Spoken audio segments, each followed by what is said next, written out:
I got to know myself for the first time Wow. because I had this pact with myself that I would just be brutally honest in this journal and say things how they were. It's really hard to do that with just thoughts that are flying around in your head. Having that ability to put things down and see it, I started to get a better sense for myself. And so I'd be able to write things and then I'd be like, oh, I think that. I didn't realize I thought that, or I didn't realize I felt that. But once it's down on the paper, you can see it a lot more clearly. This lively conversation with my gifted friend Jenna about journaling. We chat about a subject that has been an important practice in our lives for many years. It supports us through the highs and lows in the following ways: emotional expression, stress reduction, self-reflection, problem solving, personal growth, catharsis and healing, mood regulation, and so much more. In case you're wondering what journaling is, here's a great description. Journaling is the practice of regularly writing down your thoughts, feelings, experiences, and reflections. It can take various forms and serve multiple purposes, including personal reflection, goal setting and planning, creative expression, and gratitude development. Plus, anyone can learn how to write a journal and start. Journaling is one of the most powerful and accessible self-improvement activities. It doesn't require special knowledge and costs as little as a piece of paper and a pen. You can do it any time of the day and in just about any setting. Journaling requires little risk and offers great reward, making it a fitting practice for understanding yourself better and creating order out of perceived chaos. However, getting started can be the hardest part. Understanding the many benefits of journaling and its best practices can help you make it a daily habit. Enjoy this relaxed conversation with Jenna and me as we explore a topic close to our hearts and minds. So for journaling, now I had this whole thing going for a long time, at least when I was in the ministry. My journaling has been split into different pieces. My journal was always a place that I could just say anything. It was like my honest place of I can say anything in here and it's honest and I don't have to worry about anything. I don't have to censor myself. That was really what it was. And obviously I still did because everybody censors themselves, but that was like the point of it. When was this that you were just writing like that? How old were you? So I only started journaling my final year of college. So I started a little bit then. It was on and off because I had so many situations. My journaling always has been a spot for me to make sense of things in my life that are just not making sense to me. Honestly, a lot of my writing in general has been that. And the only other kinds of writing I've done that I really like, the two kinds of writing that I really enjoy, like that I did a lot of, was journaling to make sense of my external surroundings and try to understand what was going on between me and the environment. And some of it was letters to people. I wrote a lot things I wanted to say to somebody, and I was attempting to write them something or that I wanted to say to anybody. A lot of it I didn't send because it wouldn't have been appropriate or just wouldn't have helped me to But send. Some of it I did send. you never said. But for you, how was that to write letters that you may or might not send? How did you find that experience? I guess it was more born out of so much of that during the ministry time when I was in the process of getting fired and writing out all these things. And that's what I've been looking through all week is like writing to my supervisor and being like, why are you doing this? I don't understand. Don't you know that this is this? And don't you know that is that? And can't you see that this is not okay? Things that I needed to say, but couldn't say in person. And so it Right. was like, I'm just gonna write it or even think about sending it, but then realize you can't send this, bro, because they're not gonna listen to you anyways. Or some stuff I did send, some 6,000 word essays and shit that I did send that were just like bad shit. But I mean, I sent that final one to you like a while ago in the summer, I think I did. So, Yes, that's right. some stuff Yeah. like that, I was just like, this isn't really meant to change anyone's mind because I don't think anyone gives a fuck, but I'm just trying to like blah, like vomit. But yeah, that feeling of vomiting, if you like, that's a good word. Yeah. Um, it's a purging. It's almost like a Yeah. purging, isn't it? Was it a regulatory your nervous system became more regulated after that happened? What was the experience like? I think a lot of it for me was that as I wrote things, it like connects the two sides of the brain, connects like your logical, emotional, and writing, and then with the language centers. And so I think I felt usually would just feel a lot more settled after getting things out on paper or in language. I think it would help me to be able to look at it because some of it too was there's a lot of situations, not just there, but over the years, where people around me were all saying one thing or doing one thing. And I'm like, this is fucking shit. Like, this is insane. And I think it was a space for me to write things out and feel sane in places that felt insane to me. Yeah. And it was like I carve out my little circle of sanity. Yes. You were literally preserving your sense of what was really true and authentic. In a way, you're endeavoring to stay whole. Or Yeah. things that I wasn't allowed to say out loud, or things that I wasn't allowed to think because it was dangerous. I made my journal this really safe space. Like, you can write out anything you want in here, and you don't have to do anything with it. Mm. So there's pieces from abusive relationships that I'd had and things that I wrote, like this person's an abuser and all this stuff. And I didn't leave the relationship at that point in time. There's multiple relationships that this happened in because I just, for a lot of reasons, I like needed there was a lot like certain situations where I like was house poor and certain situations that I couldn't navigate. It was a safe space for me to be even able to say the things that I couldn't say to myself. It was like Wow. I can write them down and admit this, but also I don't have to take it for real. Or it'll be just like I'm feeling this way. And maybe the next day I look back, I'm like, I don't feel that way anymore, but at least in that moment I was. Yeah. So, how often did you find yourself looking back on what you'd written? Was that something that you did frequently, or was it something you kept going forward? Not much. I think I there were some situations where I had difficulties with a mentor, things like that, that I was like, what was happening in these situations? Mm. And trying to make sense of that. And that's some of what I've been doing lately is reading some of those journals and trying to make sense of it. But of it is that a lot of my journaling, the times when I was really journaling, I was younger and in points in my life where I was changing drastically. I Wow. was going through so much growth and so much change. I look back on some of that stuff and it's, oh my God, this is batshit. I'm like, wow, I was a fucking psycho. So it's like some of it, like some of the ways I said things or the ways that I thought about things, I'm like, whoa, I don't think that way anymore. A lot of the Christian Right. stuff, I don't think that way anymore. Mm. But there's some underlying nuggets that I was hitting on that I'm like, oh yeah, that's still true today. Yeah. So you've encapsulated a period of time in your life. It's like a time capsule of That- what you were thinking, how you're feeling, and what you're working through, which sounds incredibly intense, incredibly intense yeah, time of your life. and so embarrassing. Like Oh, I read them and I like am just cringing. wow, Yep. wow, wow! It's a lot to look back on sometimes. I totally understand that. It's interesting. Tell me more about your own truth that you're writing.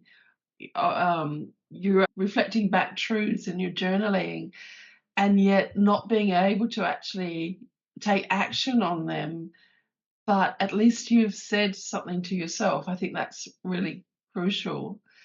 How important the journaling is, even though it doesn't have to be anything but this record of your own truth. It doesn't have to promote change or it Right. doesn't make Exactly. me do a certain thing or cause me to have a realization that caused me to change my life. No, you're right. You're exactly right. I think that act of writing something down, getting something that was a hazy ball of feelings mixed with stray thoughts into something really coherent, sometimes coherent, but most of the time coherent. The way that I wrote was definitely I wrote in a way that made sense to me when I read it. Getting my hazy thoughts and feelings and all that crazy intensity down on paper so I can look at it and be like, "Huh, yep, that's how I feel. That's what's going on right now. That's what my internal states are doing. and it makes sense. That was huge because as a kid, nobody taught me how to make sense of my internal states. I'm going through all these really difficult situations and crazy stuff is happening, and Mhm. my internal world is just in chaos. I don't know how to make sense of it. So I had to have this space where it's like I'll sit and focus and put things in order, and then I walk away and things make sense. Yeah. Wow. I can so relate to that so deeply. What do you think it is about what did someone tell you about journaling, or was this something that you just naturally tended to do with the writing? Yeah, some people who were older than me, a couple of like older mentors in school, they did it and they're like, "This is great, you should do it." And I didn't really listen that much to them. I didn't get into it much until my first year out of college. I think I had to grow more in my sense of self-worth because I didn't think my thoughts and feelings were important enough to write down. Oh, And there was this sense of, "Oh, I'm wasting space on this piece of paper." I didn't think that what I had to say was important enough. During that period, I really started to learn a lot more about mindfulness. I practiced it a lot and just started to be able to center myself and write down my thoughts. I did it as an experiment to start and realized I do have good things to say. I'm not crazy. What I have to say isn't worthless. It's important. There's good things that I have to say. It really started to mm, start that process of more like a I'm gonna say like self-esteem, almost like a self-actualization of yeah, this is who I am and I'm gonna listen to what I have to say. yeah. Wow. Because when other people aren't listening to you, at least you had yourself listening to yourself. Anyway, Yes. I really appreciate that. That's huge. And also, if you weren't taking up or didn't feel like you were worthy, I thought that was brilliantly articulated about taking up space on a page. Then how did you feel about taking up space as a person in the world? It strikes me that there's such a similarity there. Yeah. Yeah. I grew up feeling like I shouldn't exist Yeah. and that I shouldn't take up any space anywhere. I don't think I knew that I was doing that inner work. I think I just got to a point in life. Part of it too was I graduated college and I was outside of this life track, I guess you will. You're a student and you're on this path until you break free and get your own job. But at that point, my life started to feel even more open than I had in college. I had more avenues and things that I could do. I felt very small in a vast world. My world got much bigger and I felt much smaller. And but Wow. in that sense too, I think because my world felt bigger, it was like, oh, I can take up a little more space and it's not gonna hurt anyone. No one's gonna get angry with me for taking up more space. In that sense, I started to be like, I can take up space.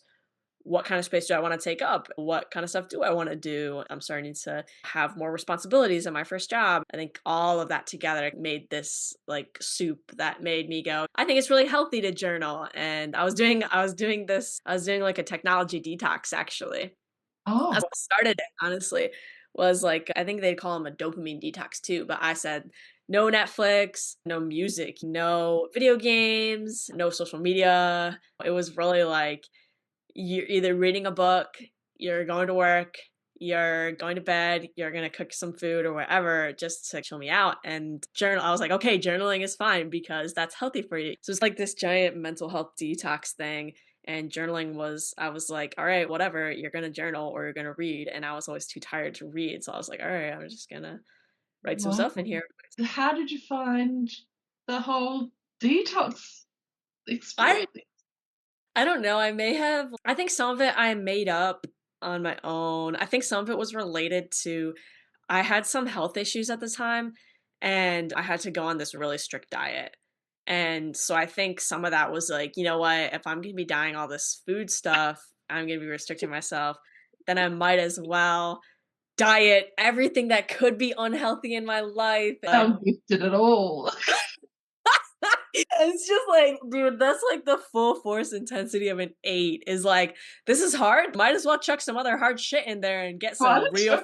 progress. Anyone needed more dopamine in their lives, it would be when they were having a very strict diet to contend with. Surely they would I want as much know. dopamine in every other sense. You're amazing.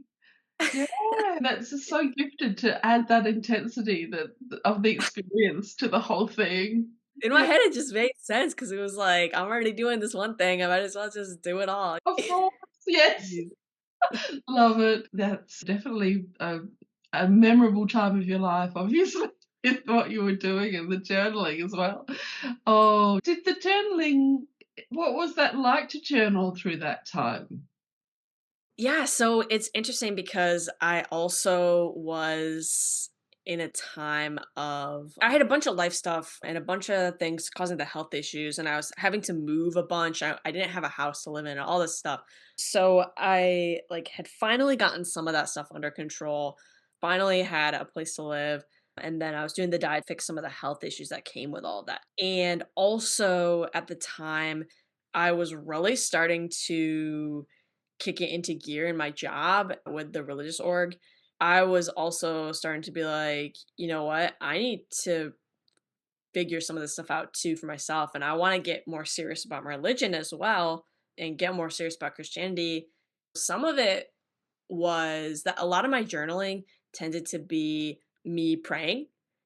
I would just journal my prayers. And it's funny because it's just like whatever was on my mind. And I would just talk to what I felt was God. I think at this point, I feel like that part of me that I thought was God was just a different part of myself, like a more protective and caring part I would be talking to and hoping would respond and would in some ways, I think, respond. But I think some of that was like my own mindfulness and being able to hear my own voice or what I thought was God's voice. I think some of those things were things that I wasn't mature enough to hear as myself.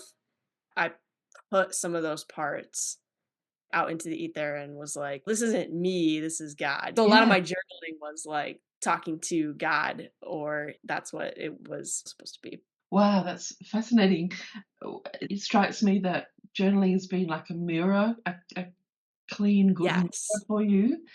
And it's Mhm. that caring voice, whether you want to call it God or parts of Yes. yourself. But it strikes me too that it's so important that you've journaled because you may not have had those sorts of voices or that mirror around you at the time. Absolutely. Yes. So you were providing something so crucial for yourself that you're Mhm. having to do for yourself versus Yes. having that external mentor that had that good caring wisdom, whatever, and the mirror that you needed. Yes. So journaling played Yeah. a hugely important part in your life. Absolutely, and I think too that as you're talking about this, I feel like journaling was a good space for me to be able to get some of my thoughts and feelings down on the piece of paper, and as you're saying that there was some separation between the paper and me. Once I got things down, then I could be like, "Oh, this was one of my students journaling about this and saying this thing. What kind of advice would I give them?" Ah, And things that I obviously wouldn't have been able to give to myself due to just not being able to do that, some, like, self-esteem issues and other stuff like that, but it gave me that extra separation to do some good self-parenting, self-motivating, and self-esteem raising. fabulous. Wow, that's amazing and so great that you had that, resource. I often look back at, some of my journaling times and think, if I didn't have that, I'd just be so lost, I think. Yeah. Feel Yep. so lost. My thinking would be completely like you were saying about making sense of the world. If we didn't have an ability to make sense of the world, we're in a confused, hazy zone all the time Yeah. without the journaling. Yeah. Yep. And another thing that's really interesting is that I got to know myself for the first time. Wow. Because I had this pact with myself that I would just be brutally honest in this journal and say things how they were. It's really hard to do that with just thoughts that are flying around in your head. Having that ability to put things down and see it, I started to get a better sense for myself. And so I'd be able to write things And then I'd be like, "Oh, I think that? I didn't realize I thought that, or I didn't realize I felt that." But once it's down on the paper, you can see it a lot more clearly, and it was cool because I felt a lot less lonely.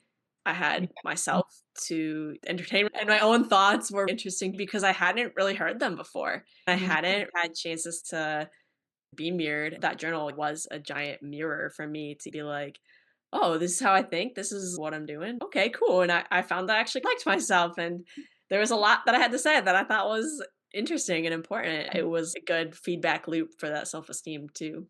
Yes, excellent. Wow. Yeah, that's crucial and yeah, so important. Yeah.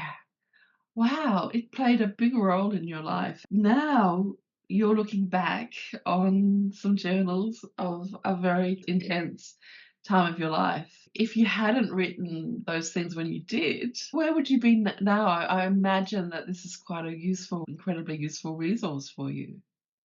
Yeah, it's really useful just for the situation that was really traumatic, trying to recover some of it and make sense of it because I think at the time I could make sense of some things, but there's stuff that I've written that I don't remember writing, and there's stuff that I've made sense of that didn't somehow stick in my head, if that makes sense. Yeah. I wrote it down and I said the things, but I didn't understand it or I didn't really believe it maybe. It's helpful for that, and I think it's just helpful to remember how things felt, and it helps give me an accurate representation. Sometimes I have a tendency to be like, "Oh, man, why did I was just young. That's why I didn't handle it very well. I was just young. I didn't know what the world was about." But then I go back and read some of this stuff and I'm like, "They said what to me? They did what to me? This is what happened to me? Oh my god." Even now, 5 years later, I would be whipped. So Yeah. I'm Yeah. like, geez, it's helpful to help protect my younger self from my older self of, oh, I should have just been stronger. But it's holy shit, some of this stuff was crazy. To forget or you can dismiss it or yeah, that makes sense. Wise. It also struck me when you were talking that it may not be that you can always process stuff that's going on, but you can sometimes. Some of the stuff by journaling it does help you process. But it struck me then that what you're saying is that sometimes things are just too big, and that or the time in your life, or that your own understanding and experience, and that's okay too. So it's Yeah. not necessarily that journaling is the magical pill to process your life and make sense of it. It can actually Mhm. be the raw data of stuff that you're going through that you can't actually process. But even writing it is still helpful, don't you think? Yes. No, I love that because I think there were times when I felt like I had to sit down with my journal and pens and I'd be like, I'm gonna journal for 2 hours and solve all the problems in my life.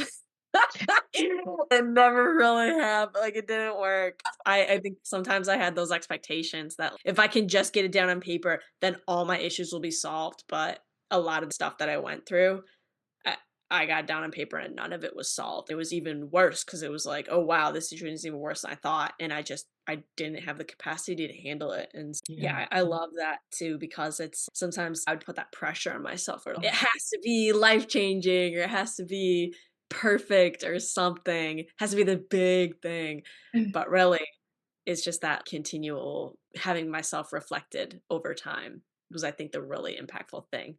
having myself reflected over time. I think understanding that while journaling is really helpful, it's having the resources around you of other people or therapy. I sometimes call it a clean, clear voice in the wilderness.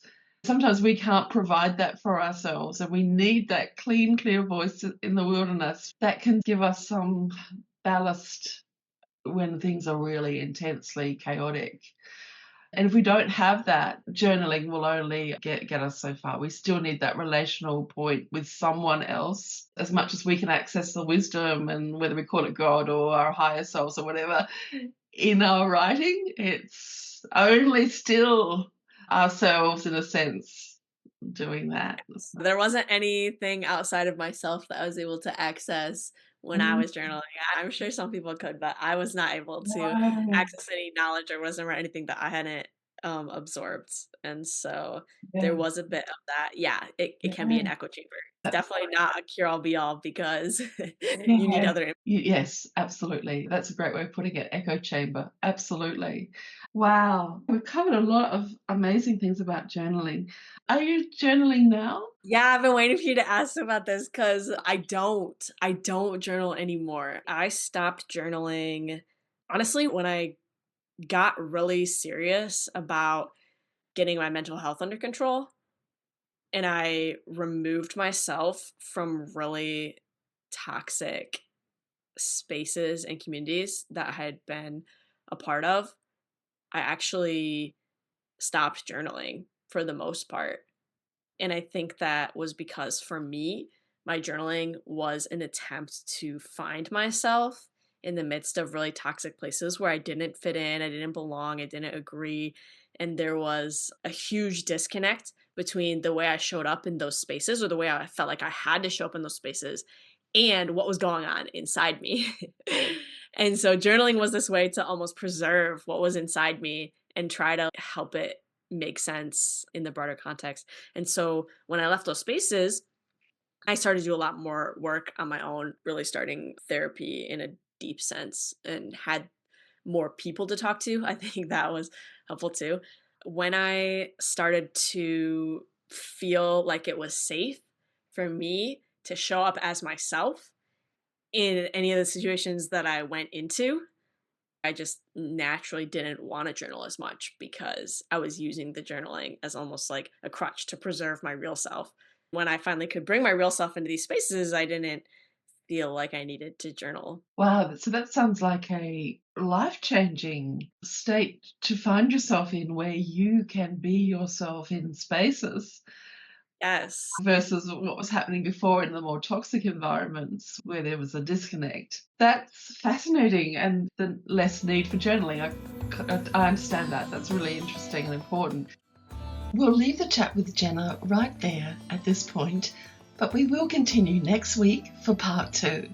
So we really hope that you've enjoyed the chat so far and will join us again next week.